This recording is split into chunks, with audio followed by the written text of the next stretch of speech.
Assalamualaikum warahmatullahi wabarakatuh. Halo semuanya, perkenalkan nama saya Dewi Shantika Marani dengan NIM 422221002 dari kelas Pariwisata 1. Di sini saya akan menjelaskan mengenai cakupan mata kuliah Pariwisata Minat Khusus, capaian perkuliahan Pariwisata Minat Khusus, dan tujuan mata kuliah Pariwisata Minat Khusus. Sebelum saya menjelaskan ketiga hal tersebut, saya akan menjelaskan mengenai pengertian pariwisata minat khusus. Pariwisata minat khusus merupakan jenis wisata yang dilakukan atas minat atau motivasi khusus dalam berpariwisata, yang dimana juga dapat dilakukan atau ditawarkan pada wisatawan dengan keahlian khusus. Selain itu, pada objek wisata minat khusus juga terdapat lokasi-lokasi yang memiliki atribut fisik tertentu. Adanya pariwisata minat khusus menjadi tujuan wisatawan untuk mendapatkan pengalaman baru dan menambah wawasan. Beberapa contoh adanya pariwisata minat khusus diantaranya yaitu adanya geotourism, photographic tourism, historical tourism, transport tourism, dan lainnya. Selanjutnya, saya akan menjelaskan mengenai cakupan mata kuliah pariwisata minat khusus. Yang pertama yaitu konsep motivasi pariwisata, yaitu untuk mengetahui faktor pendorong dan penarik motivasi wisatawan. Yang kedua yaitu konsep pariwisata minat khusus menurut para ahli, yang dimana terdapat pada beberapa konsep dari para ahli yang menjadi cakupan dari mata kuliah pariwisata minat khusus. Dan yang ketiga yaitu kriteria pariwisata minat khusus, yang dimana merupakan ciri utama dari pariwisata minat khusus. Dan selanjutnya, saya akan menjelaskan mengenai capaian perkuliahan pariwisata minat khusus. Capaian perkuliahan pariwisata minat khusus yaitu untuk menunjukkan tingkat keluasan dan kedalaman pada materi dan untuk mengelola atau mengembangkan tempat wisata yang sesuai dengan apa yang dipelajari di dalam mata kuliah pariwisata minat khusus. Dan yang terakhir, saya akan menjelaskan mengenai tujuan mata kuliah pariwisata minat khusus. Yang pertama, mahasiswa dapat mengetahui dan memperkenalkan terkait bentuk-bentuk pariwisata minat khusus. Dan yang kedua, mahasiswa dapat menjelaskan dan mengetahui mengenai pengelolaan dan manfaat adanya pariwisata minat khusus. Tidak hanya itu, juga terdapat yang ketiga, yaitu dapat menciptakan atau mempersiapkan mahasiswa yang dapat mengelola wisata sesuai dengan minat dan ketertarikan wisatawan. Dan yang terakhir, mahasiswa dapat merancang dan memasarkan produk dan pengalaman pariwisata yang memenuhi minat dan kebutuhan khusus wisatawan. Sekian dari saya penjelasan mengenai cakupan mata kuliah, tujuan mata kuliah, dan capaian perkuliahan. Wassalamualaikum warahmatullahi wabarakatuh. Assalamualaikum warahmatullahi wabarakatuh. Halo semuanya, perkenalkan nama saya Dewi Shantika Marani dengan NIM akhir 02 dari kelas Pariwisata 1. Di sini saya akan mengerjakan tugas kedua terkait dengan wawancara wisatawan yang berada di Sangka Kalimas. Halo Mbak. Halo Kak. Oke, jadi sebelumnya perkenalkan nama saya Dewi Shantika Marani. Saya dari Universitas Erlangga, jurusan Destinasi Pariwisata. Kalau boleh tahu, namanya kakak siapa dan asalnya dari mana? Perkenalkan nama saya Mustika Ayu Mustafa, biasa dipanggil Ayu. Saya dari Surabaya. Oke Kak, jadi saya punya satu pertanyaan buat kakak. Apa motivasi kakak berkunjung wisata Kalimas? Apa alasan kakak berkunjung ke wisata Kalimas? Kalau alasan saya berkunjung ke wisata Kalimas, saya tuh berencana buat refreshing karena sebelum mulai kayak apa ya Kak? Dari Senin kan udah mulai PPS lagi, karena kemarin-kemarin tuh kayak apa ya, ulangannya tuh kayak biasa-biasa aja gitu. Mungkin waktu hari Senin gitu pelajarannya mulai berat, jadi kita harus refreshing dulu. Oh jadi kesini tujuannya buat refreshing karena besoknya mau ujian. Iya benar. Kalau buat alasan lainnya ada apa enggak? Nggak ada sih itu. Mungkin dari saya itu aja pertanyaannya. Makasih kakak buat tanya. Iya makasih. Halo Mbak. Oke. Sebelumnya perkenalkan nama saya Dewi Shantika Marani, biasa dipanggil Cantika. Saya dari Universitas Erlangga, jurusan Destinasi Pariwisata. Di sini sebelum saya memulai pertanyaannya, saya ingin perkenalan dulu. buat mbak-mbaknya, bisa dimulai dari mbaknya dulu. Nama saya Keira, asalnya dari Surabaya. Nama saya Alia, asalnya dari Surabaya. Oke, jadi saya punya pertanyaan cukup singkat. Pertanyaannya itu, apa motivasinya berkunjung ke wisata Kalimas? Kalau saya sebenarnya udah pernah tahu namanya, cuman ya baru first time kesini, jadi pengen nyoba diajak temen juga. Kalau saya sebelumnya belum pernah kesini, jadi saya kesini tujuannya untuk menambah edukasi sama pengetahuan. Oke, berarti mbaknya kesini kalau yang satu buat nambah pengetahuan terkait destinasi wisata di Surabaya. Kalau mbaknya tadi berarti ingin mengetahui apa sih wisata Kalimas itu. Tapi setelah kesini mbaknya udah jadi tahu ya berarti ya. Ya, Oke, berarti mbaknya pas ke wisata Kalimas ini ngerasa gimana? Seneng atau gimana? ya seneng banget.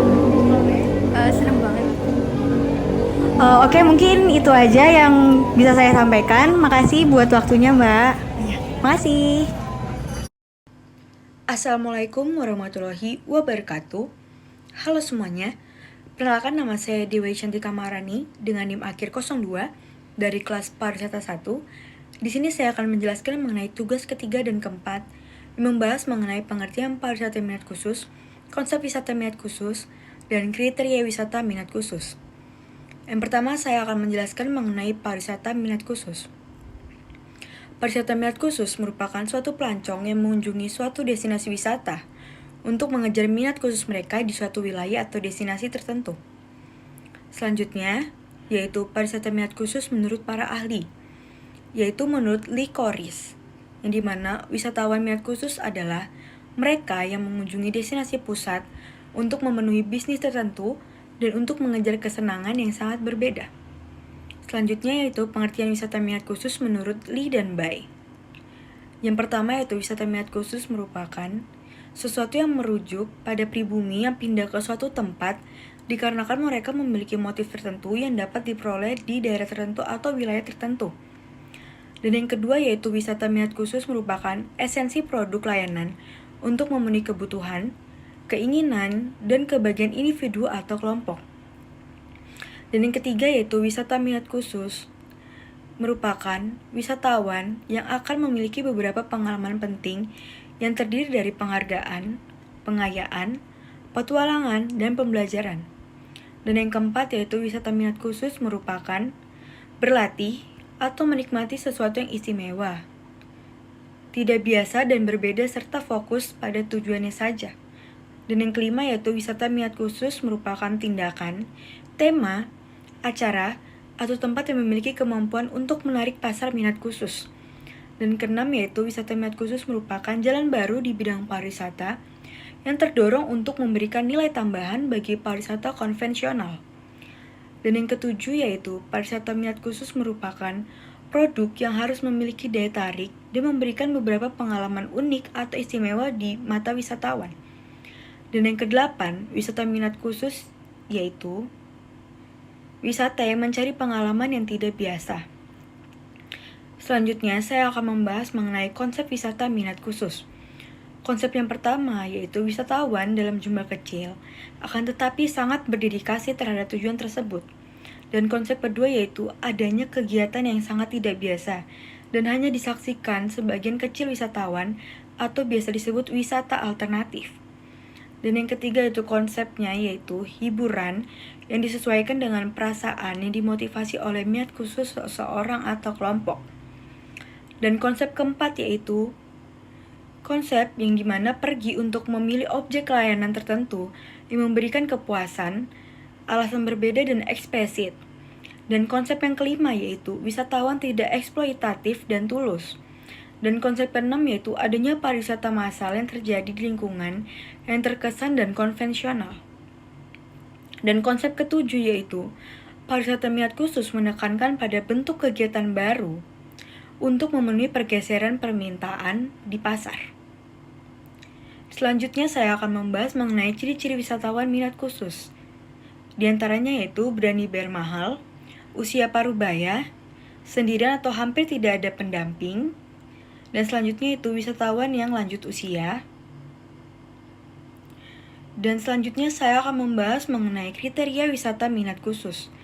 Di antaranya yaitu keunikan tema atau minat, kemampuan manajerial, adanya daya tarik yang langka, adanya keamanan dan kesehatan, adanya infrastruktur dan fasilitas, adanya aksesibilitas, adanya konservasi dan keberlanjutan, adanya produk tambahan, adanya promosi yang tepat, dan yang terakhir yaitu adanya kerjasama dengan komunitas lokal. Sekian penjelasan dari saya. Terima kasih. Assalamualaikum warahmatullahi wabarakatuh. Halo semuanya. Perkenalkan nama saya Dewi Cantika Marani dengan NIM akhir 02 dari kelas Pariwisata 1. Di sini saya akan membahas mengenai tugas kelima pariwisata minat khusus, yaitu menjelaskan mengenai faktor pendorong pengembangan pariwisata minat khusus dan manfaat dari pengembangan pariwisata minat khusus. Yang pertama, saya akan membahas mengenai faktor pendorong pengembangan pariwisata minat khusus. Di antaranya yaitu 1. Kekuatan pasar. Ada kekuatan pasar mempengaruhi terhadap permintaan dan penawaran pada pariwisata yang dipengaruhi oleh harga, preferensi konsumen, dan persaingan antara tempat wisata minat khusus. Yang kedua yaitu kebutuhan akan keberlanjutan. Ada kebutuhan akan keberlanjutan sendiri, mendorong adanya praktik ramah lingkungan pada pariwisata minat khusus. Dan yang ketiga yaitu tren dan tantangan global. Dengan adanya tren dan tantangan global, seperti contohnya itu pada perubahan iklim atau cuaca, menjadi salah satu pendorong adanya wisata minat khusus. Dan yang keempat yaitu perkembangan teknologi. Dengan adanya perkembangan teknologi, sudah jelas menjadi adanya pariwisata minat khusus, yang dimana dengan adanya teknologi dapat mempermudah seseorang untuk menemukan tempat wisata yang mereka inginkan. Dan selanjutnya yang kelima yaitu ketersediaan informasi. Adanya informasi menjadi salah satu faktor pendorong adanya pariwisata minat khusus, yang dimana di era saat ini sudah banyak ditemukan informasi yang dapat ditemukan dari internet dan dapat diakses dengan mudah untuk mencari tahu tentang tempat wisata mana yang ingin mereka kunjungi. Dan yang keenam yaitu adanya pendidikan dan penelitian. Adanya kegiatan tersebut dapat membuat wisatawan lebih tahu atau biasa mengerti dengan tujuan wisata yang mereka ingin kunjungi, yang dimana mereka sudah melakukan riset dan sudah mempelajari tentang wisata tersebut. Selanjutnya yang ketujuh yaitu kemitraan bisnis. Ada kemitraan bisnis atau kerjasama dengan organisasi atau pemerintah dapat menjadi pendorong adanya wisata minat khusus, yang dimana dapat meningkatkan kualitas layanan yang diberikan kepada wisatawan. Yang kedelapan yaitu dukungan pemerintah. Sudah jelas dengan adanya dukungan pemerintah menjadi faktor pendorong pariwisata minat khusus, dikarenakan pemerintah sendiri dapat mengembangkan tempat wisata dan mempermudah kegiatan wisata minat khusus sesuai dengan keinginan wisatawan. Dan yang kesembilan yaitu inovasi dan layanan. Dengan adanya inovasi sendiri serta adanya layanan dapat mempermudah wisatawan untuk mengakses layanan-layanan yang terdapat pada tempat wisata yang sesuai dengan minat khusus mereka. Selanjutnya, saya akan membahas mengenai manfaat pengembangan pariwisata minat khusus. Manfaat pengembangan pariwisata minat khusus yaitu untuk meningkatkan pendapatan ekonomi, pelestarian warisan budaya, diversifikasi ekonomi, pembangunan berkelanjutan, peluang karir, peluang investasi, dan kemitraan, pengembangan infrastruktur, pengembangan komunitas, promosi warisan budaya, dan peningkatan kesadaran. Sekian dari saya, terima kasih. Assalamualaikum warahmatullahi wabarakatuh. Halo semuanya. Perkenalkan nama saya Dewi Cantika Marani dengan NIM akhir 02 dari kelas Pariwisata 1. Di sini saya akan membahas mengenai tugas ke-6 yaitu menjelaskan langkah-langkah pengembangan dan menjaga keberlangsungan pariwisata minat khusus. Langkah-langkahnya yaitu 1. Menganalisis pasar, 2. Pemilihan lokasi yang tepat, 3. Komitmen dengan pihak-pihak terkait, 4. Membangun infrastruktur, 5. Perencanaan dan promosi, 6. Pelatihan dan pengembangan tenaga kerja, 7. Kerjasama dengan komunitas lokal, 8. Pelestarian alam dan budaya, 9. Evaluasi. Selanjutnya saya akan membahas mengenai peran masyarakat dan pemerintah dalam pengembangan pariwisata minat khusus. Pada masyarakat perannya yaitu 1. Mengelola kepemilikan, 2. Promosi produk lokal, 3. Dukungan terhadap keberlanjutan, 4. Memberikan pengalaman lokal, 5. Mengikuti standar kesehatan, 6. Partisipasi dalam keputusan. Selanjutnya peran dari pemerintah yaitu 1. Regulasi dan pengawasan, 2. Pembangunan infrastruktur, 3. Promosi dan pemasaran, 4. Konservasi dan pelestarian, 5. Pemberdayaan masyarakat, 6. Kerjasama internasional. Selanjutnya saya akan membahas mengenai strategi-strategi yang dilakukan untuk keberlangsungan pariwisata minat khusus. Di antaranya yaitu pengelolaan lalu lintas wisatawan, partisipasi masyarakat lokal dan evaluasi, rehabilitasi dan restorasi, penggunaan teknologi untuk monitoring, pengembangan alternatif ekonomi, pengawasan dan penegakan hukum, kemitraan dengan organisasi pelestarian, konservasi alam dan budaya, dan pengelolaan sampah daur ulang. Sekian dari saya, terima kasih.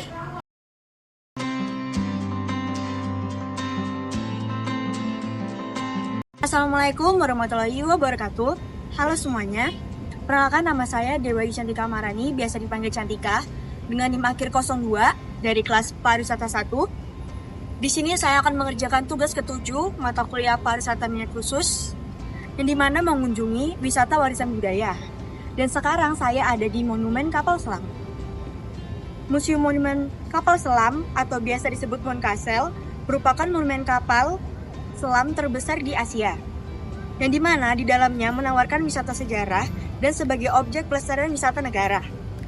Selain itu, untuk letak Monkasel sendiri terletak di pusat kota Surabaya. Kapal selam ini memiliki peran penting dalam menjaga kedaulatan negara Republik Indonesia, yang dimana Monkasel disebut sebagai warisan senjata maritim. Tidak hanya itu, Monkasel sendiri juga merupakan warisan budaya Indonesia, yang dimana sebagai bentuk keberanian pahlawan Indonesia. Selanjutnya yaitu, saya akan membahas mengenai sejarah Monkasel. Monkasel merupakan monumen kapal selam yang dirancang oleh KRI Pasopati 410 Angkatan Laut Indonesia yang beroperasi pada tahun 1962, yang dimana memiliki tugas yaitu untuk menghancurkan garis musuh, mengadakan pengintaian, dan juga melakukan serangan secara diam-diam. Akan tetapi, kapal ini dinonaktifkan oleh TNI Angkatan Laut pada 26 Januari 1990. Sehingga sejak saat itu, kapal selam ini diubah menjadi monumen kapal selam. Monkasel sendiri merupakan monumen yang di dalamnya memiliki lebar 6,30 meter. Di dalam Monkasel sendiri terdapat beberapa ruangan, yang dimana pada ruangannya terdapat ruangan haluan torpedo yang digunakan sebagai tempat penyimpanan torpedo. Selanjutnya juga terdapat ruangan komandan sebagai tempat istirahat komandan dan pejabat kecil. Tidak hanya itu, juga terdapat ruangan-ruangan yang menjadi fungsi vital atau sebagai pusat pengendalian, informasi tempur, dan eksekusi serangan torpedo. Dan selanjutnya yaitu, di dalam kapal selam ini juga terdapat ruangan yang berfungsi sebagai ruang makan, dapur, dan tempat tidur. Selanjutnya juga terdapat ruangan torpedo, ruang mesin diesel, kamar mesin listrik, dan juga toilet. Selanjutnya, saya akan mengunjungi tempat di mana pemutaran video sejarah dari kapal selam. Dalam film ini menjelaskan mengenai kapal selam dan juga terdapat gambaran KRI Pasopati 410 yang terdapat di Monumen Kapal Selam Kota Surabaya. Sekian dari saya mengenai penjelasan warisan budaya pada wisata kapal selam. Terima kasih.